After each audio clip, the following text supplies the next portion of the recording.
Good day. I am Jasmine Ramos and I will be your host for today's show. We will talk about cultural awareness and diversity and its relevance in our society. We have here four professionals that are expert in culture to help us have a better understanding of our topic for today. First is Miss Cassie Lagume, next is Miss Diane Piscina, then here is Miss Micaela Manzano, and lastly, Miss Chrissy Panelo. Ladies, welcome to FEU Talk. We are very honored to have the four of you here.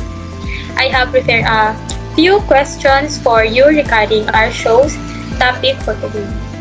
It is essential to know and understand cultural diversity because learning about other cultures allow us to better understand the world we live in. It aims in dismantling negative preconceptions and personal biases toward other communities. Thus, an individual must also become cultural awareness.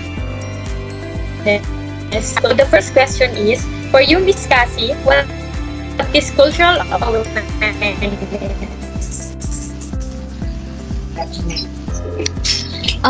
In my perspective, first defining cultural awareness or cultural sensitivity is being aware of cultural differences and similarities, but not condemning individuals based on them is cultural awareness or cultural sensitivity. It is possible to appreciate cultural variations without passing judgments on them as good or bad, right or wrong, and this is possible when you adopt a non-judgmental frame of mind. Thank you, Miss Lagume. How about you, Miss Diane? Well, that's a good definition to explain cultural awareness. Still, in my opinion, cultural awareness is the understanding that our own culture differs from one individual and group to the next, and specifically from our target language. Being culturally aware enables us to communicate with people more effectively, beyond words and grammar, by understanding their culture. Thank you, Miss Diane. Why is cultural awareness important? For you, Miss Mika. Thank you for your question, Miss Jasmine. Cultural awareness is important for us, especially in today's world, since whether we like it or not, we will most likely or in some way come into contact with many people we have never met or known before. When you have a greater knowledge of different cultures, or also known as cultural awareness, you are able to form more meaningful interactions with the people in your surroundings. That's right, Mika. That is why respect and empathy for others are also being developed, and you're embracing your both differences and commonalities. This reduces the likelihood of treating someone differently because of their nationality or culture. Thank you, Miss Mika and Miss Chrissy. It can be very easy to stick with what you know rather than try to meet people who are different from you. However, actively trying to understand and embrace cultural differences can open you up to a whole world of experiences. So what can we do, or what are the ways to build and increase our cultural understanding and awareness? Miss Lagume? I think the ways to build and increase our cultural understanding and awareness is first, I think, is to start with being mindful of one's thoughts and feelings. Get to know your own unique prejudices, views and values, and biases based on one's own cultural background should be included to understand how these attributes could affect your approach and knowledge of differences. How about you, Miss Diane? Indeed, that's an excellent way to build cultural awareness. To add to that, my suggestion would be to get out there and find out for yourself. Do your own research. Learning about other cultures is an excellent method to appreciate cultural diversity. Find a local cuisine festival binge watch some foreign films on Netflix, or look for credible internet resources. Thank you, Miss Dayan. For you, Mika. I do agree with what Ms. Chukasa and Desena have said. I would just like to add that talking to a person from a different race or nationality will be a great help too. Learn as much as you can about a person who comes from a different cultural background.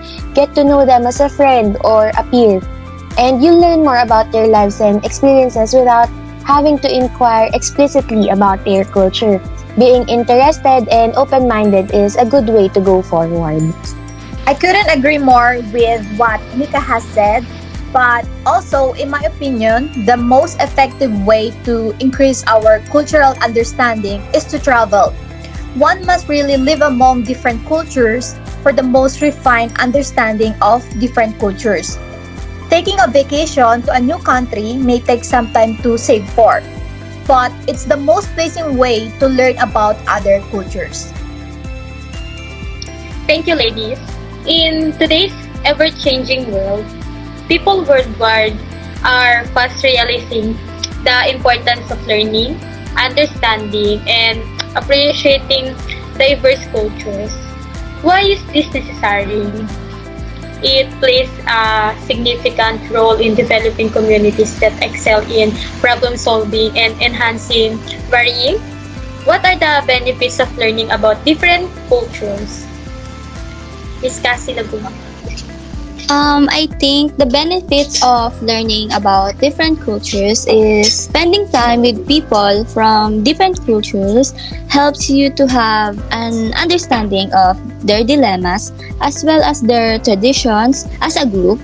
Furthermore, you will have the opportunity to reevaluate any assumptions you may have made about your practices and daily routine.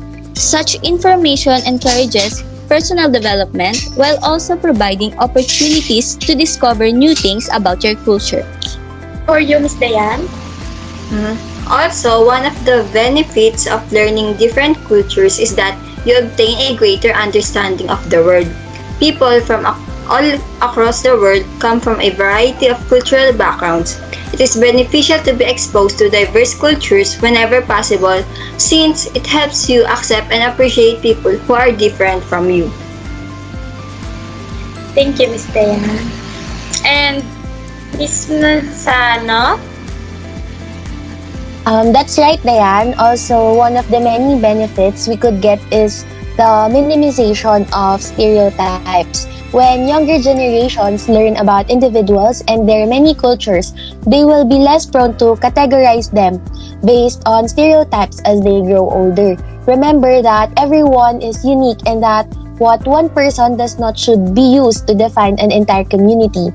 It aids in the prevention and resolution of ethnic and racial divisions. Ethnic and ethnic divisions have the potential to harm society. Examples include a lack of chances, misunderstanding, and in the worst case scenario, violent confrontations with other people. Communities that are riven by ethnic and racial conflict sometimes suffer from a lack of financial and human capital. These vices prevent communities from identifying and implementing concrete solutions to their burgeoning problems. Thank you, Miss Manzano. And for you, Miss Chrissy. For me, it will improve the effectiveness of communication. Human communication relies heavily on the use of language. Nevertheless, it isn't the whole determinant of successful communication because communication can be improved in a variety of ways by having a working knowledge of others people's cultures. For example, cultural differences can influence how people communicate, including their use of metaphorical language, their speed, and their presentation style. And the way people portray their gestures and body language is also influenced by culture. Meeting new people and engaging in conversation broadens your horizons and open you to new ways of seeing things. Thank you for this. To conclude our today's show, I would like to leave a piece of learning that I have picked up in today's discussion. Cultural diversity makes our lives colorful because we can learn new ideas and beliefs from different people from different cultures. Before ending the show, I would like to thank the four experts our invitation to join us here on our show.